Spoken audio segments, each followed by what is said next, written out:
everybody, and welcome back to PandaCast. I am Rainbow Red Panda, and today I wanted to talk about an event that I went to over the weekend.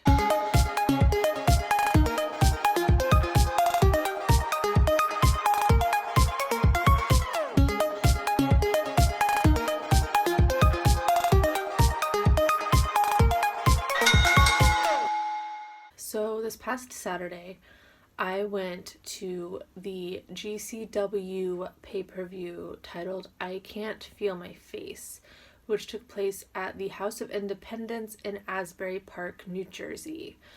Now, this was my first Game Changer wrestling event. I have followed them for a while now, but I've never been to one of the live events. So when I saw that this event was happening in New Jersey, and it was just like a couple hours away from New York, I decided that I needed to go.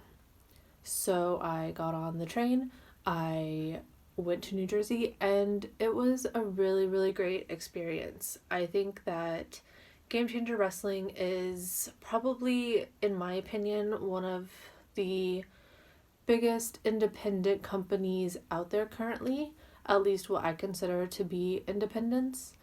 They have a lot of talent that are now wrestling in both WWE and AEW. And they also have talent that are currently in AEW, but also still doing things with GCW as well as other independent organizations. I think that's one of the main things that I do like about AEW that really sets them apart from WWE, is that they're a big organization, but they do still allow their wrestlers to go and wrestle for other companies.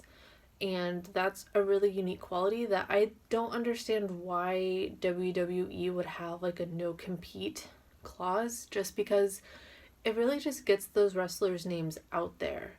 It's just gonna draw more people. Like, if you see this person on the independents that you like, and then they're also on TV once, twice, 3 times a week, you're also going to watch those programs. So I think that WWE could really learn from this, but I'm really glad that AEW has this, so I can still see a lot of the people that I really like on the independent scene wrestle both in those organizations, but also weekly on various programs. So to start with, the GCW Experience was the thing that stood out to me the most were the fans. I think that they have a really great, dedicated fan base. I got to talk to some of the people. I also stood in line with a large group of people that all knew each other from past events. I think they might all live, I don't know if they live in Asbury, but they definitely are all from the same area, so they're friends in general. And they've been to so many different events. And to hear them talk so highly of this company and to know what to expect going in, and to have certain fans that have been to like every event. Like, there are certain fans, like, they're going to be at every event. They're going to be wearing the same things. They have nicknames, they have personalities, they have a rapport with the talent. And I think that's really cool. Like, if the talent knows you just because you're like a diehard fan, that's always like the best experience you can get as a fan. I love that there are wrestlers that always know who I am, even though, they've only met me a few times. It's just, you just have that, and it's a really cool experience. Like, as a fan, in anything, in wrestling, in sports, in any kind of thing that has a fan base, your favorite author, if they know you, and when comic book writers and illustrators and all of the people involved in that, whenever I have people that I talk to from that world, like, it's always really exciting. Movies, directors, actors, just everything. Having a fan base that you interact with, and it means a lot to the fans. So I really appreciate that. And they just walk around, before, you could just see them on the street walking around. Like Joey Janella, who was just a commentator for this event, and then he had a bigger part in the middle of the show. He was around before, walking around on the street. He was around during, doing commentary, and then leaving to go get his White Claws. And then afterwards, he was just at the bar living his life and just being a person. And afterwards, that's what a lot of the wrestlers were doing. They went out, they did their match, they came back, they were just interacting with the fans, they were at the bar drinking, they were having like a party for their merch person, which was really awesome. Like, merch person Dana, like, happy belated birthday. And I thought that was really unique. Like, I have been to other events where they've done similar things, but just to like celebrate the entire company, that is a little unique in a way. So that was really something that stood out. And it's also something to look forward to. Like, if you go to Game Changer Wrestling and you have, a wrestler that you're looking forward to seeing, you're more than likely going to get to meet them and talk to them and take pictures and just be a person with them. So it's a really great opportunity for everybody. Just don't be that like weird person that's always there to promote. Like, you don't need to be that. Just be a person, live your life, create a memory that you're going to remember, and then tell people about it and encourage other people to go, because that's how these organizations grow and thrive. So the fan encounters were something that really was exciting for me to see for multiple reasons. Going into it, like I said, I was in front of this group of people and they were talking about like past events. I think it was the last event that they had at this particular place. They had, I don't know if it was a death match, but it was definitely a match where multiple things were brought in to the ring, outside of the ring, to be used as weapons during the match. And some of them were like light tubes, and at one point they were talking about hypodermic needles, and that just sounded a little intimidating, but it's fine. But they kind of left like, okay, whenever you go to these events, you don't wear white because you're going to get blood on you. You don't want it to ruin whatever you're wearing that's white. You also don't wear white shoes. You don't wear, sandals. You don't wear shoes that you want ruined in any way. You don't wear your nice like work loafers or anything like that, because you're going to get blood. You're going to get needles. You're going to get shrapnel of all kinds in your shoes. And that was a very true statement. And it's nice that they kind of know those things, and that going to these events, you do get that kind of knowledge that then you can pass on to the future fans. So future fans, if you go to GCW or maybe just any independent show, if you're unsure of what you're getting into and what you're going to see, wear something that you don't necessarily care if it gets ruined, or something that is very washable or very concealing of things, because you might get blood on you, you might get a drink thrown on you, you might anything. And ladies or men that carry purses, handbags, whatever, I learned in this one, anything that they can find to use as a weapon, it could be. So if you have something really valuable in a bag, maybe don't bring it to a show, because if your purse gets used as a weapon and you have it used to beat down somebody, stuff in it might get broken, it might fly out, it might just not be in the same condition. So bring the bare minimum to these shows, and maybe do all your merch shopping afterwards, because the merch places are still open afterwards. And I thought that was a really great thing to learn. Going to like the big shows, you get accustomed to certain things, but going back to the indie shows that I haven't really been to a lot, and I've been to a few of them now in just the span of a few months, and I have a lot more lined up. Like, watching them and going to them are two completely different things, and you get such a great feeling being in a live show no matter what. So even when like the stuff that I was texting people and they're like, that's really weird, I'm like, no, like it's fine. If you're here, it would be fine. Like, it sounds weird to text about, and like I get it, but it's fine. And it just comes from being a fan, being a fan that you're standing around the ring, being a fan where you have a seat on a stage, being a fan anywhere in that building. It's just such a great atmosphere, and I think that they definitely have one of the best fan bases that I've seen. So good job, GCW. I definitely look forward to coming back to your shows and being a fan live as much as possible, because it is a really great product that you have, and I really love the talent. Now, to the talent, this particular event had 9 matches. It started off with a scramble, which is basically a 6-man free-for-all with one winner. The participants in it were the Oswald Project, Cole Radrick, Blake Christian, AJ Gray, Treehouse Lee, and Orphidian. Now, this match was one of my favorites. It was just, had so many different styles, so much action. I think the standout talent for me was the Oswald Project, Cole Radrick, and Blake Christian. And all three of them were different in so many ways. If you haven't checked them out, definitely Google all 6 of them, but the 3 that I just mentioned, they're, especially Oswald, I feel like he is very, very underrated. He's like a freaking contortionist galore. He looks like he is just this happy, he's definitely like one of the, I would call him like a positivity wrestler. He's very happy. He has a very positive vibe and gimmick, and it's great. And he keeps it going the entire time. Like, he'll be like, I don't want to hurt you, but I will if you make me. But he's really good at countering, and his counters don't necessarily even look like counters. He's just, you go for a clothesline and he just like bends completely back with your arm because he's just like made of putty.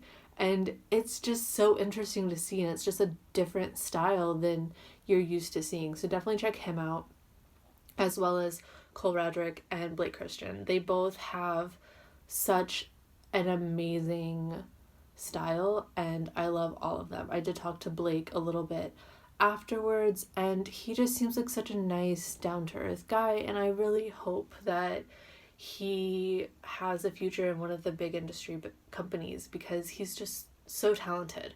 I am going to be seeing him a couple of times in the next few months at different events, and I'm already looking forward to it, and I already know that those matches are probably going to be some of my favorite of the night. So that match, it was definitely one of my favorites.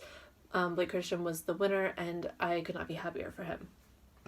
The next match was Alex Zane versus Chris Dickinson, who has the nickname of Dirty Daddy. This was another one of my favorite matches of the evening. Alex Zane is just so talented, and Chris Dickinson, I was very surprised by him. I wasn't expecting to be as attached to him as I was by the end of it, and I think it's just because he's really good at telling a story.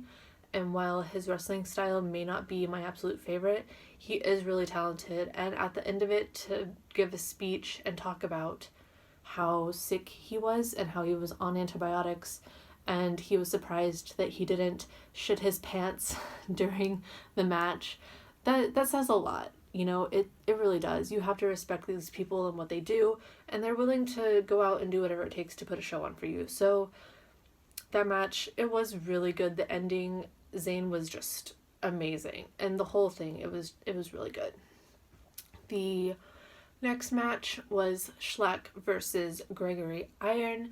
It was a very good match. Schlack definitely surprised me. I didn't know exactly what to expect from him. I've seen him, but I've never seen him live, and I definitely am a fan of him. I think he almost reminds me of Samoa Joe in certain ways, probably mainly just because of the way that the fans interact with him, and I'm really looking forward to seeing his future matches. The next match is what I would call the fan favorite match, and that's mainly just because of how involved the fans got with this one of the particular individuals, and that was Effie versus Jimmy Lloyd.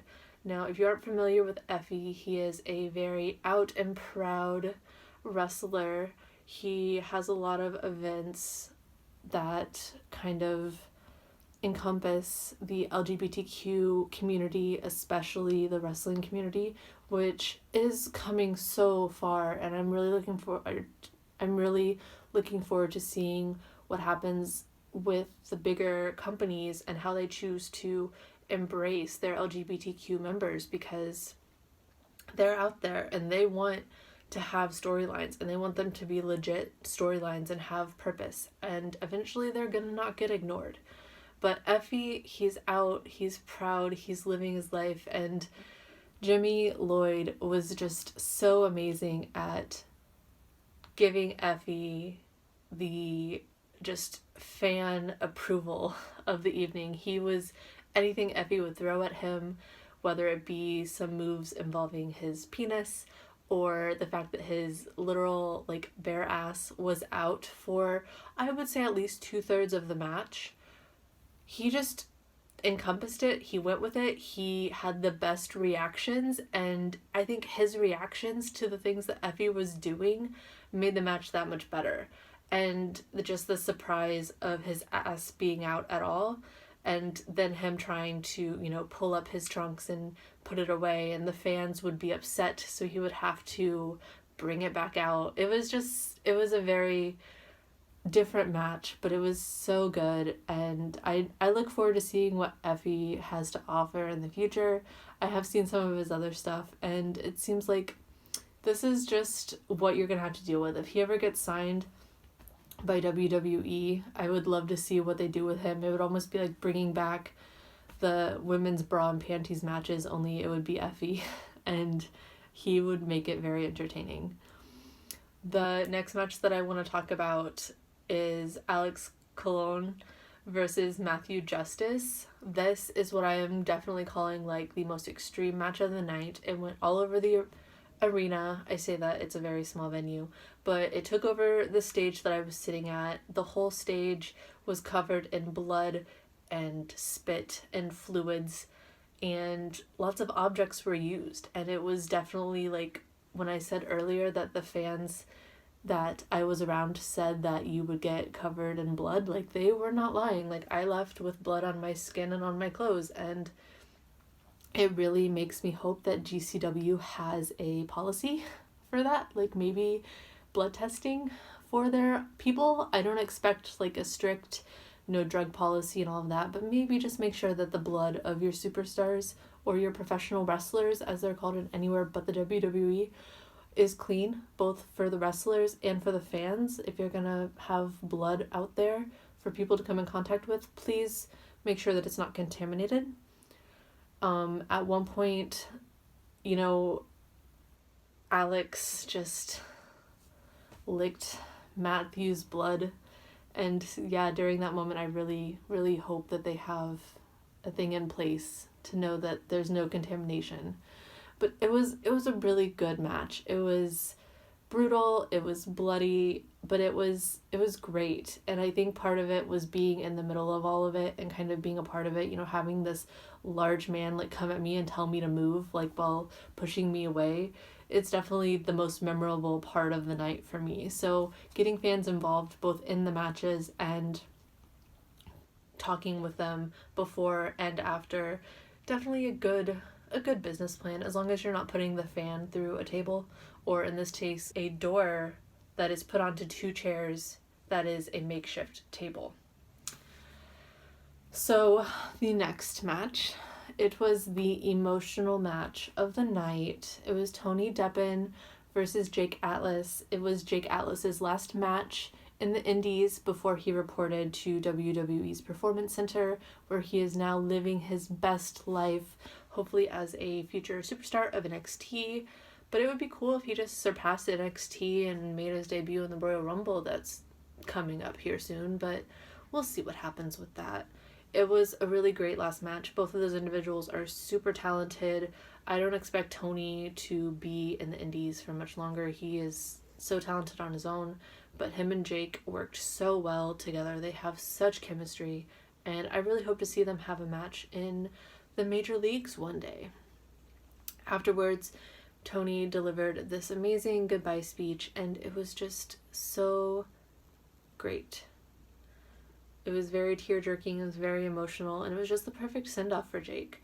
As tradition, he did lose his last match. That is kind of an unsaid tradition in wrestling that is observed most of the time, but every once in a while you will have a guy that will go out winning. But Jake Atlas did the I will lose my last match, and it was really good. It was really emotional. Jake, once again, so talented, and I look forward to seeing what he does in the WWE.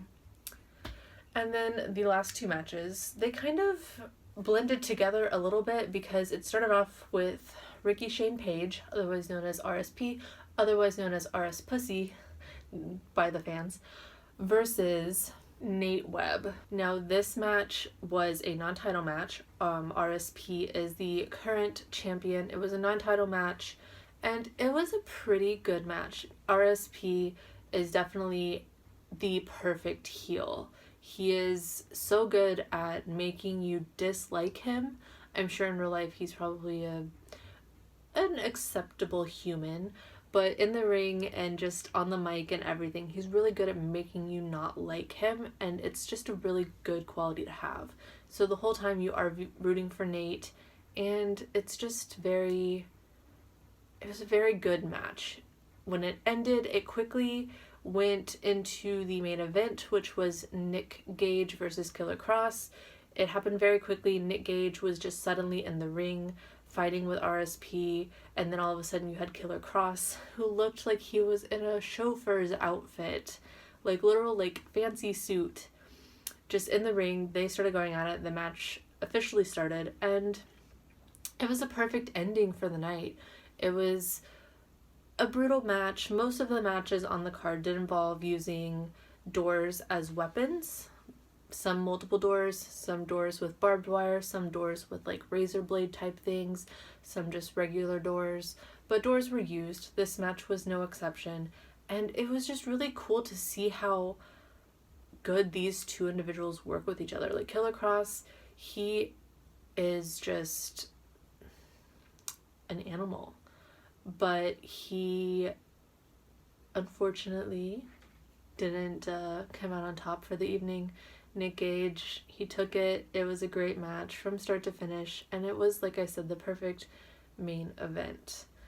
Now, the other things that I encountered at this specific event, you had in the stands with the merchandise, you also had the merchandise of Headlocked Comics from my friend Michael Kingston, who has been working on them so hard for many years. I met Michael for the first time, it feels like it was forever ago, maybe 5 or 6 years ago at Comic-Con in San Diego.